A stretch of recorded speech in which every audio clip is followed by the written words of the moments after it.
अस्सलाम वालेकुम नाज़रीन, welcome back to my YouTube channel. उम्मीद है कि सब दोस्त खैर वाफियत से होंगे। आज हम बात करेंगे टैबलेट एब्रेट फोलिक किस लिए इस्तेमाल की जाती है, इसके फ़ायदे क्या हैं, इसका दुरुस्त तरीका इस्तेमाल क्या है और कौन कौन से पेशेंट हैं जिनमें इसका इस्तेमाल बहुत ज़्यादा ज़रूरी है। तो आज की इस वीडियो में हम मुकम्मल डिटेल से बात करेंगे। तो जिन दोस्तों ने मेरे YouTube चैनल को सब्सक्राइब नहीं किया वो मेरे YouTube चैनल को सब्सक्राइब कर दें और बेल आइकन को प्रेस कर दें ताकि आपको मेरी वीडियो बर वक्त मिलती रहे। तो नाज़रीन चलते हैं अब हम अपने टॉपिक की तरफ।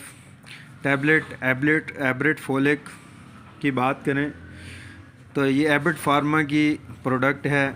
अगर इसके अंदर हम एक्टिव इंग्रेडिएंट की बात करें तो इसके अंदर फोलिक एसिड मौजूद होता है, विटामिन सी भी होता है और विटामिन बी कम्प्लेक्स भी मौजूद होता है और इसके अंदर फेरस सल्फेट भी मौजूद होता है और विटामिन B12 भी मौजूद होता है और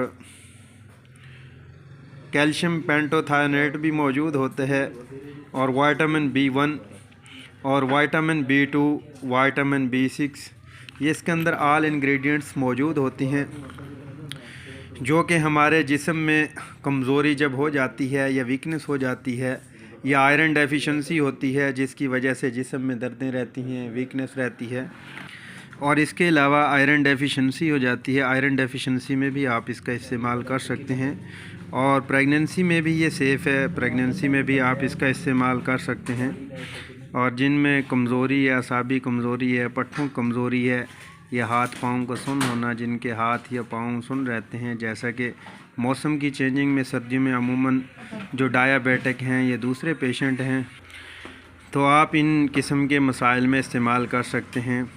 जैसा कि आजकल वेरिएंट चल रहा है, जैसा कि हेयर फॉल है, उसमें भी आप इस्तेमाल कर सकते हैं।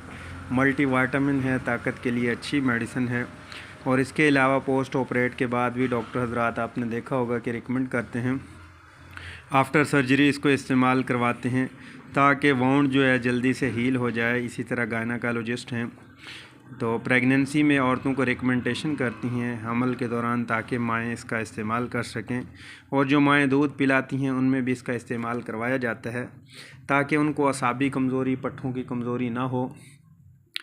तो इसी तरह जिनमें आयरन डेफिशिएंसी है वो भी इसका इस्तेमाल कर सकते हैं।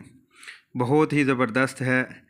जिनको वीकनेस ज़्यादा रहती है, हाथ पाँव सुन रहते हैं, जो इंजेक्टेबल से घबराते हैं यानी इंजेक्शन नहीं लगवाना चाहते, तो वो इस टैबलेट का इस्तेमाल करें। अगर इसके हम इस्तेमाल की बात करें, यूजिंग मेथड की बात करें, तो एक टैबलेट रोज़ाना आप दूध के साथ इसका इस्तेमाल कर सकते हैं। अगर एक टैबलेट लेने से डोज़ इसकी एक टैबलेट रोज़ाना है। अगर पूरी टैबलेट लेने से घबराहट महसूस हो तो आधी टैबलेट सुबह आधी शाम भी ले सकते हैं जो ज़्यादा वीक हैं। अगर हम इसके साइड इफ़ेक्ट की बात करें तो सम पेशेंट को ये होता है कि घबराहट महसूस होगी, वोमिटिंग हो सकती है, पेट में दर्द हो सकता है, मैदे में दर्द हो सकता है, ये स्किन रैश हो सकते हैं और इसके अलावा अदरवाइज़ इसके कोई ज़्यादा साइड इफ़ेक्ट नहीं हैं। तो नाज़रीन पाकिस्तान में आपको इजीली हर फार्मेसी से अवेलेबल है, आपको मिल जाएगी। तो बहुत ही ज़बरदस्त टैबलेट है। जिन को ये प्रॉब्लम रहती है वो इसका इस्तेमाल करें तो अच्छी सेहत, अच्छी ज़िंदगी गुजारें, अच्छी लाइफ गुजारें ताकि आपकी ये पेन, पट्ठों का जो मसला, जॉइंट पेन है, घुटनों में दर्द है, ये भी ख़त्म हो जाएगा। और हमें भी अपनी दुआओं में याद रखिएगा। अपना ख़याल रखिएगा, दोस्तों का ख़याल रखिएगा, घर वालों का ख़याल रखिएगा और नमाज का एहतमाम कीजिएगा। मिलते हैं नेक्स्ट वीडियो में, तब तक के लिए मैं अपने नाज़रीन से इजाज़त चाहूँगा। अल्लाह नेगेबान।